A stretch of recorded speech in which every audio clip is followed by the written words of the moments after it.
ನೀವೇನಾದರೂ ಜನಗಳ ಅಕ್ಕಪಕ್ಕ ಮನೇಲಿ ಬೈತಾರೆ ಅಂದರೆ ಟ್ರಿಕ್ನ ಯೂಸ್ ಮಾಡಿ.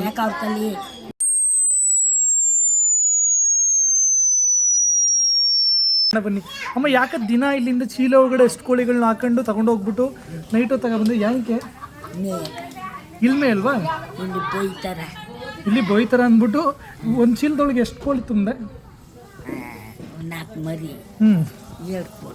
ಇದು ಒಳ್ಳೆ ಮಾಸ್ಟರ್ ಪ್ಲಾನು ಅಲ್ವಾ? ಕೋಳಿ ಸಾಕ್ತಂಗೂ ಇರಬೇಕು.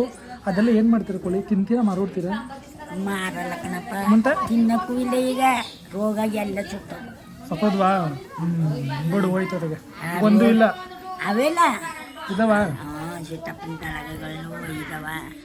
ಅವೇನು ಮಾಡ್ತಿದೆ? ಎಲ್ಲಿದೆ ಈಗ ಅವು? ಅಲ್ಲಿ ಸಂದ ಹೊತ್ತು ಚೀಲಕ್ಕೆ ತರ್ತಿದೆ. ನೋಡಿ ವೀಕ್ಷಕರೇ, ಈ ಥರ ಪ್ಲ್ಯಾನು ನೀವೇನಾದರೂ ಜನಗಳ ಅಕ್ಕಪಕ್ಕ ಮನೇಲಿ ಬೈತಾರೆ ಅಂದರೆ ಟ್ರಿಕ್ನ ಯೂಸ್ ಮಾಡಿ. ನೀವು ಬೈಯೋದೆಲ್ಲ ರೆಕಾರ್ಡಿಂಗ್ ಐತೆ ವೀಕ್ಷಕರೇ, ಕ್ಷಮಿಸಿ. ಇವರು ಏನೇನೋ ಮಾತಾಡಿದ್ರು, ಅದು ಹಳ್ಳಿ ಭಾಷೆ ಕಾಮನ್ ಆಗಿ ಬಂತು, ಕ್ಷಮಿಸಿ. ಸರಿ, ಓಕೆ ವೀಕ್ಷಕರೇ, ಬಾಯೇನು ಇಷ್ಟು ಹೇಳೋಕ್ಕೆ ಇಷ್ಟಪಡ್ತೀನಿ. ಓಕೆ ಫ್ರೆಂಡ್, ಬಾಯ್.